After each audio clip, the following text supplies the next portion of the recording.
எந்நாடுடைய சிவனே போற்றி, எந்நாட்டவர்க்கும் இறைவா போற்றி, ஏகம்பத்துரைந்தாய் போற்றி, பாகம் பெண்ணுரு ஆனாய் போற்றி, திருக்கழுக்குன்றில் செல்வா போற்றி, பொறுப்பமரு பூவனத்து அரணே போற்றி, தந்தைதாயாவானும் சார்கதியுங்காவானும் அந்த மீளா இன்ப நமக்காவானும் எந்த நுயிரு தானாகுவானும் சரணாகுவானும் அருட்கோனாகுவானும் குரு தெளிவு குருவின் திருமேனி காண்டல், தெளிவு குருவின் திருநாமம் செப்பல், தெளிவு குருவின் திருவார்த்தை கேட்டல், தெளிவு குருவுரு சிந்தித்தல் தானே.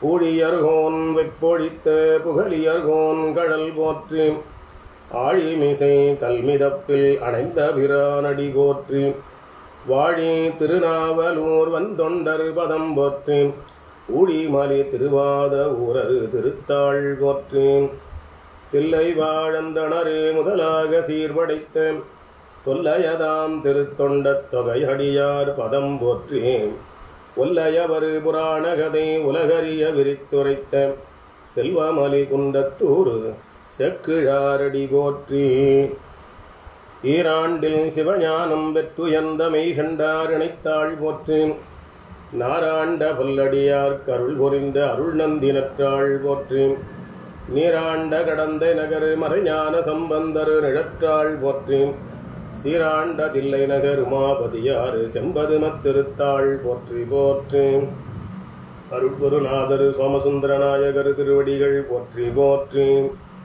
அருட்குருநாதர் அழகரடி மறைமலையடிகள் மலரடிகள் போற்றி போற்றி, அருட்குருநாதர் அழகரடிகள் அடியிணைகள் போற்றி போற்றி, அருட்குருநாதர் ஆடலர செய்யா திருவடிகள் போற்றி போற்றி, காவாய் கனகத்திரளே போற்றி, கைலை மலையானே போற்றி போற்றி. பெரும்புடைய பெரியோர்களே, உங்கள் எல்லோருக்கும் என்னுடைய பணிவார்ந்த வணக்கங்களையும் வாழ்த்துக்களையும் அன்போடு தெரிவித்துக் கொள்கிறேன். இன்றைய தினம் என்னுடைய அருமை தந்தையார் குருநாதராகவும் விளங்கிய வணக்கத்துக்குரிய ஆடலர செய்யா அவர்கள் 1967 திருப்போரூர் முருகப்பெருமான் கோயில் சார்பில் ஒரு நூல் வெளியிட வேண்டும் என்று கேட்டு, அப்பொழுது இருந்த இந்த வீரசைவ மரபில் கோலமாய நலம் சிறப்பாக கொண்டு விளங்கிய நம்முடைய அந்த சிதம்பர சுவாமி மடத்தினுடைய அதிபராக விளங்கிய ஐயா அவர்கள் சமய சின்னங்களும் திருநீற்றும் சிறப்பும் என்ற தலைப்பில் ஒரு நூல் எழுதி தர வேண்டும் என்று என்னுடைய தந்தையாரிடத்தில் கேட்டுக்கொள்ள, என்னுடைய தந்தையார் அப்பொழுது அந்த சமய சின்னங்களும் திருநீற்றின் சிறப்பும் என்ற தலைப்பில் ஒரு கட்டுரை எழுதியிருந்தார்கள். அதை 67 அவர்கள் வெளியிட்டார்கள். அதற்கு பின்னால் சைதாப்பேட்டையிலே நாங்கள் இருந்த காலத்தில் சைதை தேவார சபை என்று ஒரு சபை உருவாக்கப்பட்டது. அந்த சபையின் சார்பில் தேவார இசை வகுப்புகள், தேவார வகுப்புகள் போன்ற சில நிகழ்ச்சிகளை எல்லாம் அவ்வப்போது அங்கே நடத்தி கொண்டிருந்தோம். அதன் சார்பில் அந்த நூலை மீண்டும் வெளியிட வேண்டும் என்று அந்த தேவார சபை சார்பில் விரும்பி அதை வெளியிட்டிருக்கிறார்கள். அதில் சைவ சமய சின்னங்களும் திருநீற்றின் சிறப்பும் என்ற தலைப்பில் அமைந்த கட்டுரை. அதை அப்படியே உங்களுக்கு முன்னாலே படித்து மகிழ்வதிலே நான் மிகுந்த மகிழ்ச்சி அடைகிறேன். நீங்கள் எல்லோரும் கேட்டு மகிழ வேண்டுமாய் அன்போடு கேட்டுக்கொள்கிறேன். மக்கள் வாழ்வு நடப்பது உணர்ச்சியினால்தான். ஒருவர் உணர்ச்சி நல்லுணர்ச்சியாக இருந்தால் அவருடைய வாழ்வில் நல்ல செயல்கள் நடைபெறும். அச்செயல்களுக்கு ஏற்றபடி அவருடைய கருவி கரணங்களும் இயங்கும், பொருள்களும் பயன்படும். செயல்படாத ஒருவனை, சோம்பி கிடப்பவனை பார்த்து தொடர்புடையவர்கள் உணர்ச்சி இல்லாதவன் என்று பழிப்பார்கள். கைகால் கண் காது உடம்பு நன்றாக இருந்தாலும், வேண்டும் வசதிகள் ஆராயும் அறிவு இருந்தாலும், உணர்ச்சியற்றவன் செயல்படாமல் இருப்பான். செயல்படாமனால் இயலாது. இந்த உணர்ச்சி ரொம்ப முக்கியம். ஆகவே எந்த செயல் நடைபெற வேண்டுமாயினும் அதற்கு ஏற்ற உணர்ச்சி இருக்க வேண்டும். உணர்ச்சி முதன்மையானது. அதை மேன்மேல் வளர்த்து கொள்வதற்கு ஏற்ப செயலும் மேன்மேல் சிறப்பாகவும் நன்றாகவும் தொடர்ந்தும் நடைபெறும். உருவான செயல்கள் நடைபெறுவதற்கு வெறும் அறிவு மட்டும் போதாது.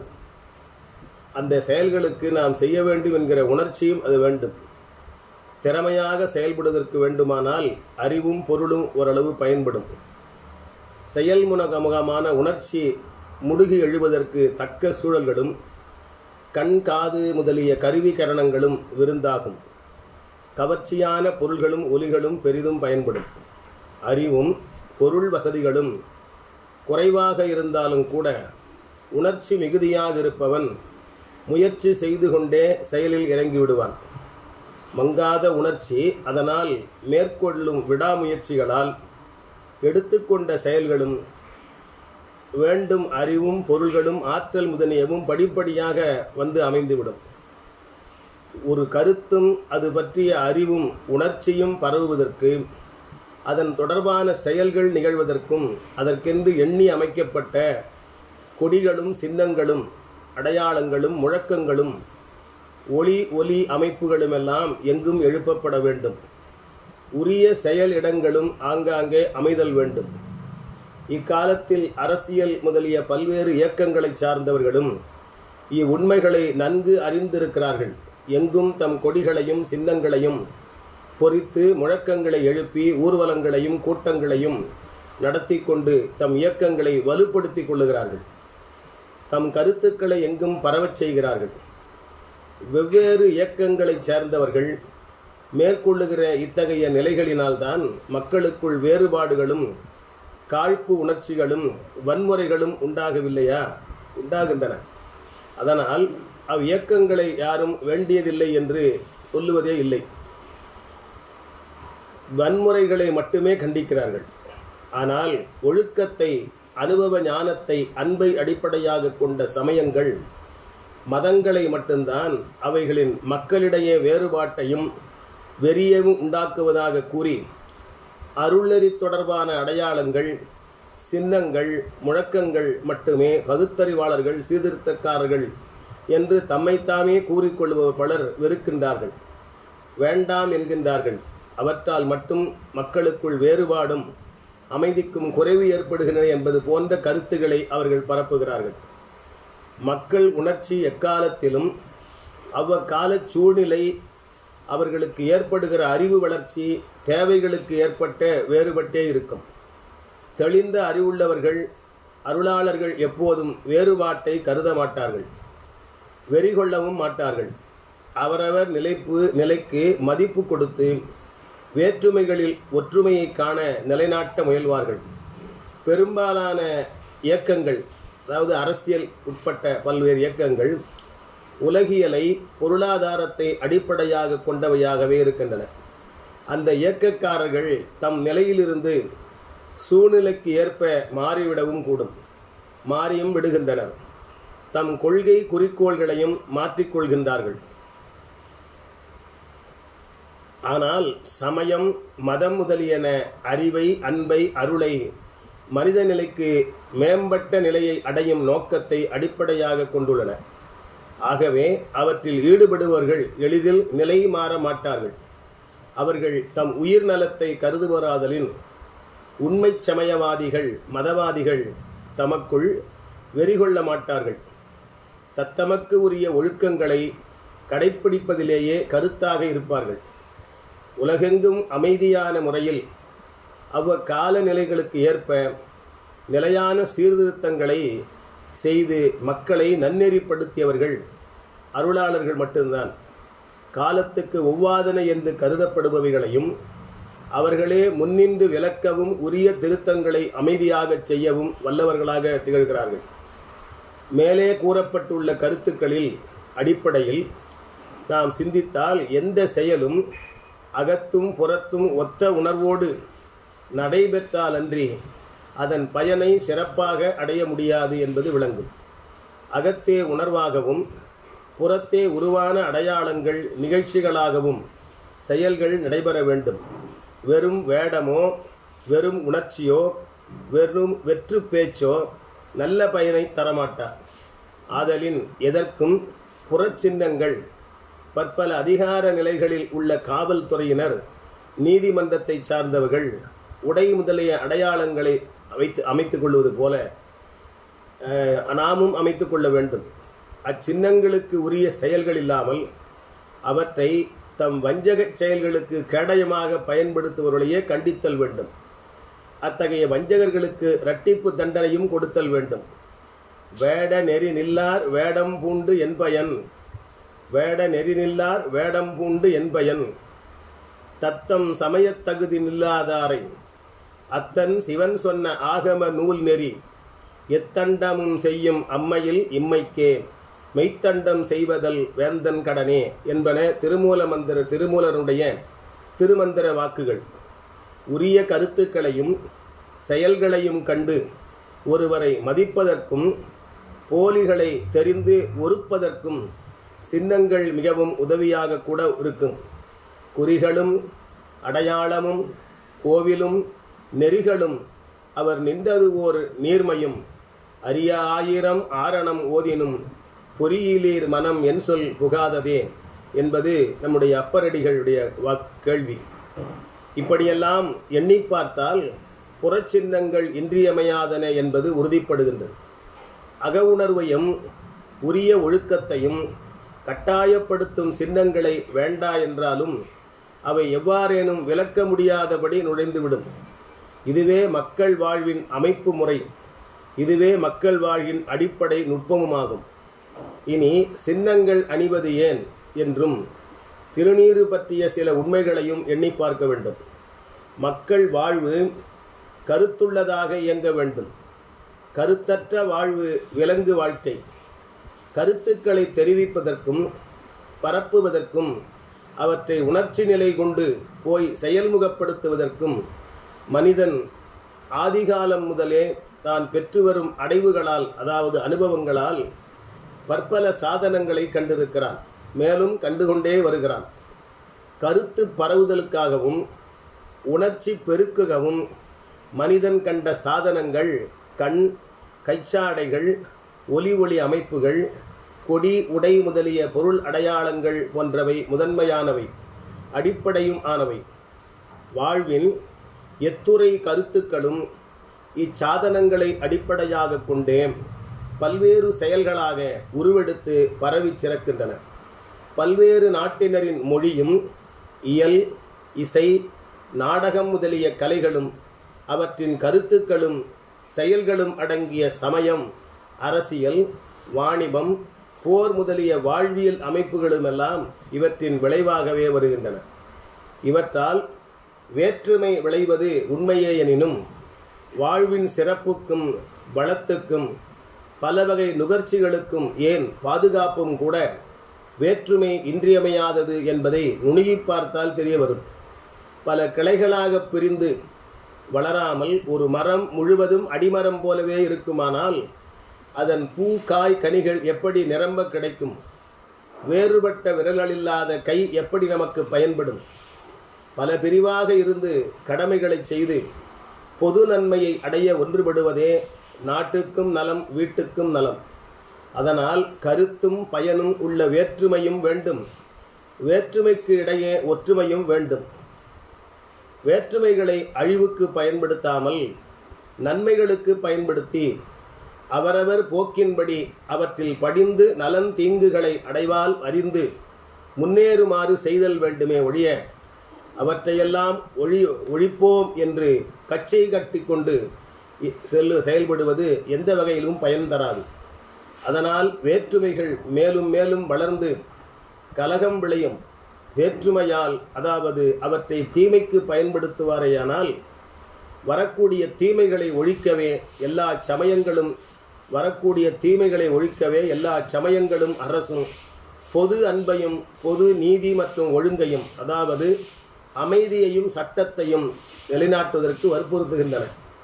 வேற்றுமை வெறியால் வருகிற தீங்குகளை மட்டுமே ஒழிக்க சட்டங்களும் நீதியும் துணை செய்தல் வேண்டும். ஏற்பட்டுவிட்ட வேற்றுமைகளை பிரிவுகளை வலிந்து ஒழிக்க முற்படக்கூடாது. காலப்போக்கில் சில பிரிவுகள் தாமே மறைந்து ஒழியும். வாழ்க்கைக்கு ஒவ்வாத கொள்கைகளிலும் கொள்கைகளுக்கு ஒவ்வாத சாதனங்களிலும் விடாப்பிடியாக இருப்பதுதான் கூடாது. இருந்தால் அவை நிலை பெறாது ஒழியும். எனவே சாதனங்களின் அதாவது சின்னங்களின் கருத்துக்களும் பயனையும் தெளிவு செய்து கொள்ள வேண்டியது நம்முடைய கடமையாகும். இக்கடமையை ஒட்டி இந்த நாட்டின் பழம்பெரும் சமயமாகிய சிவசமயத்தின் சாதனங்களுள் முதன்மையானதும் அருள்நெறியாளர்கள் அனைவருக்கும் பொதுவானதுமாகிய திருநீற்றை அணிவது பற்றிய சில கருத்துக்களை மட்டும் சுருக்கமாக எடுத்துக்காட்ட இக்கட்டுரையை காட்டி முடிக்கலாம் என்று எண்ணுகிறேன். வாழ்நாட்களை சிறிதும் வீணாட்களாக்காமல் நன்கு பயன்படுத்தி கொள்ள அதன் நிலையாமையை நாம் மறக்காமல் இருக்க வேண்டும். வாழ்நாட்களை சிறிதும் வீணாட்களாக்காமல் நன்கு பயன்படுத்தி கொள்ள அதன் நிலையாமையை நாம் மறக்காமல் இருக்க வேண்டும். இன்றியமையாத உணர்வையும் நீக்கிக் கொள்ள முடியாத இந்நிலையாமையையும் நாம் அடிக்கடி மறந்தே செயலாற்றி கொண்டு வருகிறோம். நிலையாமை நினைவு எப்போதும் எல்லோருக்கும் இருக்குமானால் வீண் பழி பாவம் பகைவர்க்கு உலகில் இடமே இராது போகும். திருநீறு இந்நிலையாமை நினைவை ஊட்டிக்கொண்டே இருக்கிறது. மாறிக்கொண்டே இருக்கிற இப்பருப்பொருள் உலகில் மாறாத நிலையில் உள்ள தன்மையை தன்னை போல் அடைய வேண்டும் என்றும் உணர்வையும் கொடுக்கிறது. பல காரணங்களால் உலகில் எல்லா பொருள்களும் காலப்போக்கில் நிலை மாறுகின்றன. ஆனால் சாம்பலாகிய நீர் மட்டும் தன்னிலையில் மாறாது இருப்பதாகும். சித்த மருத்துவம் என்கிற தமிழ் மருத்துவத்தில் நீராக்கப்படும் பற்பங்கள், அதாவது பஸ்பங்கள் என்று சொல்வார்கள், பற்பங்கள் ஆண்டு பல கடந்தாலும் தம்முடைய இயல்பு குறையாமல் இருந்து மிகுதிப்பட்டு பயன் செய்யும் என்பர். திருநீரு ஒரு புனிதம் வாய்ந்தது, தூய்மை வாய்ந்தது, மருத்துவ பயன் உள்ளது. அது பூசும் நீரு போல் உள்ளும் புனிதமாக இருக்க வேண்டும் என்ற உணர்வும் உணர்த்தப்படுகிறது. உணர்த்தவும் பயன்படுகிறது. பேணி அணிபவர்க்கு அகத்தும் புறத்தும் புனிதமும் பெருமையும் கொடுக்கிறது. சான்றோர்களுடைய தூய உணர்ச்சிகளை பெறுவதற்கு அவர்கள் திருக்கரங்களிலிருந்து வாங்கத்தக்க எளிய இனிய தூய மென்மை பொருளாகவும் அது விளங்குகிறது. மெல்லிய பொருள்களில் உணர்ச்சிகள் எளிதில் பாயும். நல்ல உணர்ச்சிகளை பாய்ச்சி தர திருநீற்றிலும் சிறந்த ஒரு தூய சாதனம் இல்லை. வெந்துயரு தீர்ப்பது நீரு என்றபடி பல வகை நோய் போக்கும் தன்மைகளையும் அது பெற்றிருக்கிறது. நடுநிலைப் பொருளாக உருவத்துக்கும் அருவத்துக்கும் இடையில் அருவுருவப் பொருளாக ஐம்பெரும் பூதங்களில் நடுவில் அருவுரு நிலையில் திகழும் தீ வடிவமான கடவுளையே பல்வேறு வடிவில் பல்வேறு நிலையில் வைத்து வழிபடுகிறோம் என்பதை மறவாமல் நினைப்பூட்டுவதற்கு தீயின் எச்சமாக விளங்குகிற பொருளாகிய திருநீற்றை விட சிறந்த சாதனம் வழிபாட்டுக்கு வேறு என்ன இருக்கிறது? எல்லா சமயத்தவரும் கடவுளை ஒளிவடிவானவர் என்றே போற்றுகிறார்கள். தீபம் ஏற்றி வழிபாடு செய்கிறார்கள். தீவடிவமான கடவுளை வழிபட்டதற்கு அடையாளமாக அதன் அடியில் இருக்கும் சாம்பலை திருநீற்றை எடுத்து அணிவதுதானே பொருத்தம். திருநீற்றின் சிறப்பை ஆதிபகவன் ஞான அடி அழலில் பூத்து நித்தியமாய் அணிந்தோர் தமக்கு வசீகரமாய் அருந்தினோர்கட்கு ஆரமுதாய் நீதி அறியும் பசுமலத்தை நீக்கும் ஒரு நற்குறி காட்டி நிகழ் பேரின்பக் கடலூட்டி நின்ற புகழ் வெண்திரு நீரு என்று தெளிவுபடுத்துகிறார் திருப்போரூர் சிதம்பர சுவாமிகள் அவர் அருளிய சந்நிதி முறையிலே. மற்ற சமயங்கட்கும் இயக்கங்கட்கும் அமைப்புகட்கும் ஏற்பட்டுள்ள அடையாளங்கள் சாதனங்களை விட இது மிக பழமையும் எளிமையும் தூய்மையும் பொதுமையும் உடையதாக இருக்கிறது. எங்கும் எப்போதும் கிடைக்கக்கூடியதாக கொண்டு போகக்கூடியதாகவும் இருக்கிறது. இன்னும் இதன் சிறப்புகளும் நுட்பங்களும் எத்துணையோ இருக்கின்றன. அவற்றை முன்னோர்த்தம் நூல்களிலும் தக்கோர்கள் வாயிலாகவும் நாம் அறிந்து கொள்ளலாம். இதனை எப்படி அணியலாம் எனினும் மிகவும் நலம் பெறுவதற்கு உடம்பின் உணர்ச்சி களங்களாக விளங்குகிற 16 இடங்களில் நல்லுணர்வுடன் எண்ணி முறையாக பூசுதல் வேண்டும் என்பர். விழிப்பு நிலையில் உணர்வு இயங்குகின்ற புருவ மத்தியிலும் நெற்றியிலும் இது முதன்மையாக பூசப்படுகிறது. நீரில்லா நெற்றிபாழ் என்பது ஔவை பிராட்டியாருடைய அமுத வாக்கு. தண்ணீர் சேர்க்காத திருநீற்று பொடியை அனைவரும் அறிந்து கொள்ளலாம் என்பர். முறையாக தீக்கை பெற்றவர்கள் தண்ணீர் விட்டு குழைத்து திருநீற்றை 3 கோடுகளாக உரிய இடங்களில் உரிய அளவில் சிவசிந்தனையோடு இட்டு அமைத்து கொள்ளுதல் வேண்டும். நாள்தோறும் பலகாலும் உறங்கி விழித்தவுடனும் குளித்து முழுகியவுடனும் வழிபாடு செய்கிற போதும் உணவுக்கு முன்னும் உணவுக்கு பின்னும் வெளியே புறப்படும் போதும் உறங்கப் போகிற போதும் கருத்தும் பயனும் அறிந்து தக்கபடி உரிய நல்லுணர்வுடன் உடம்பின் உணர்ச்சி களங்களில் திருநீறு பூசப்பட்டால் அது அங்கங்குள்ள உணர்வு ஆற்றல்களை பெருக்கி உடலை ஓம்பும் ஒளிமயமாக ஆக்கும் என்பதில் ஏதும் குருட்டுத்தனம் என்பது இல்லை. வெந்த நீர் விரையன பூசியே தந்தையாரோடு தாயிலரு தம்மையே சிந்தியா எழுவார் வினை தீர்ப்பரால் என்பது திருஞான சம்பந்தருடைய அருள்வாக்கு. இத்தகைய இனிய ஒரு நுண்பொருளை பல கருத்துக்களும் பொதுள தம்மவரின் பொது அடையாளமாக கண்டு வழங்குவித்த இந்த நாட்டு தமிழ் முன்னோர்களின் பேரருளும் பேரறிவும் எண்ணி எண்ணி இன்புறத்தக்கனவாக இருக்கின்றன. அவர்களுக்கு நன்றி செலுத்துகின்ற வகையில் திருநீற்றை தமிழர்கள் அனைவரும் தமது பொது அடையாளமாக கொள்வதுதான் எவ்வளவு நல்லது. பண்டு திருமால் அதாவது வைணவ நெறியினரும் திருநீற்றையே அணிந்து வந்தனர் என்பதை கரிய மேனிமிசை வெளிய நீரு சிறிதே இடுபவர் கண்ணன், கரிய மேனிமிசை வெளிய நீரு சிறிதே இடுபவர் கண்ணன் என்று ஆழ்வார் வாக்கு தெரிவிக்கிறது. வேற்று மதத்தவர்கள் கூட திருநீற்றை ஒரு காலங்களில் பயன்படுத்துகிறார்கள் என்று தெரிகிறது. ஆகவே தமிழர்கள் குறிப்பாக சிவநெறி செல்வர்கள் திருநீற்றை அணிவதற்கு தயக்கமோ கூச்சமோ அச்சமோ கொள்ளுதல் கூடாது.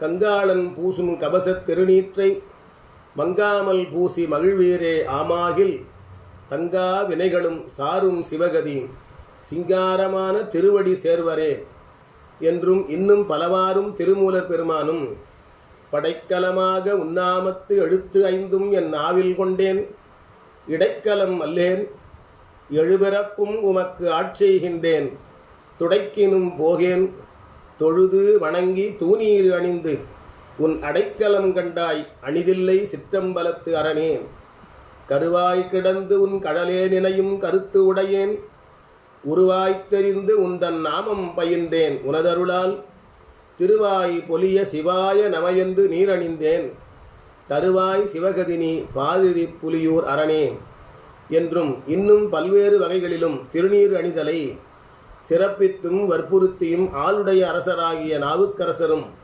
திருநீறு பற்றி குறிப்பிட்டிருக்கிறார். மேலும் நம்முடைய நாவுக்கரசர் பிரான் காலபாச திருக்குறுந்தொகையில் நமன் தூதுவீர் நிறைய நீரணிவார் எதில் செல்லலே என்று நமக்காக யமதூதர்களை கூட பல பாடல்களில் எச்சரித்து திருநீர் அணிவது பெரிய காப்பாகும் என்று நமக்கு உணர்த்தி இருக்கிறார். ஆளுடைய பிள்ளையாராகிய திருஞான சம்பந்த பெருமான் அருளியிருக்கிற திருநீற்றுப்பதிகம் திருநீற்றின் சிறப்பை எல்லாம் தொகுத்து கூறுகிறது. அப்பதிகத்தை ஓதுவது நம்மை நன்னெறியில் சேர்க்கும் நல்லவர்களாக ஆக்கும் என்று அந்த பாடலிலே தெரிவிக்கிறார். மந்திரமாவது நீரு வானவர் மேலது நீரு சுந்தரமாவது நீரு துதிக்கப்படுவது நீரு தந்திரமாவது நீரு சமயத்தில் உள்ளது நீரு செல்துவர் வாயுமை பங்கன் திரு ஆலவயான் திருநீரே வேதத்தில் உள்ளது நீரு வெந்துயர் தீர்ப்பது நீரு போதம் தருவது நீரு புன்மை தவிர்ப்பது நீரு ஓத தகுவது நீரு உண்மையில் உள்ளது நீரு சீத புனல் வயல் சூழ்ந்த திரு ஆலவயான் திருநீரே முத்தி தருவது நீரு முனிவர் அணிவது நீரு சத்தியமாவது நீரு தக்கோர் புகழ்வது நீரு பக்தி தருவது நீரு பரவ இனியது நீரு சித்தி தருவது நீரு திரு ஆலவயான் திருநீரு காண இனியது நீரு கவினை தருவது நீரு பேணி அணிபவர்க்கெல்லாம் பெருமை கொடுப்பது நீரு மானம் தகைவது நீரு மதியை தருவது நீரு சேணம் தருவது நீரு திரு ஆலவயான் திருநீரே பூசை இனியது நீரு புண்ணியமாவது நீரு பேச இனியது நீரு பெருந்தவத்தோர்களுக்கெல்லாம் ஆசை கெடுப்பது நீரு அந்தமதாவது நீரு தேசம் புகழ்வது நீரு திரு ஆலவயான் திருநீரே அறுத்தமதாவது நீரு அவல மறுப்பது நீரு வருத்தம் தணிப்பது நீரு வானமளிப்பது நீரு பொருத்தமதாவது நீரு புண்ணியர் பூசும் வெண்ணீரு திருத்தகு மாளிகை சூழ்ந்த திரு ஆலவயான் திருநீரே எயிலது அட்டது நீரு இருமைக்கும் உள்ளது நீரு பயிலப்படுவது நீரு பாக்கியமாவது நீரு துயிலை தடுப்பது நீரு சுத்தமதாவது நீரு அயிலை பொலிதரு சூலத்து ஆலவயான் திருநீரு ராவணன் மேலது நீரு எண்ண தகுவது நீரு பரவணமாவது நீரு பாவமறுப்பது நீரு தரவணமாவது நீரு தத்துவமாவது நீரு அரவணங்கும் திருமேனி ஆலவயான் திருநீரே மாலோடு அயனறியாத வண்ணமும் உள்ளது நீரு மேலுரை தேவர்கள் தங்கள் மெய்யது வெண்பொடி நீரு ஏல உடம்பிட தீர்க்கும் இன்பம் தருவது நீரு ஆலமதுண்டமிடற்றுயம் ஆலவயான் திருநீரே குண்டிகை கையர்களோடு சாக்கியர் கூட்டமும் கூட கண்டிகை பிப்பது நீரு கருத இனியது நீரு என் திசைப்பட்ட பொருளார் ஏத்தும் தகையது நீரு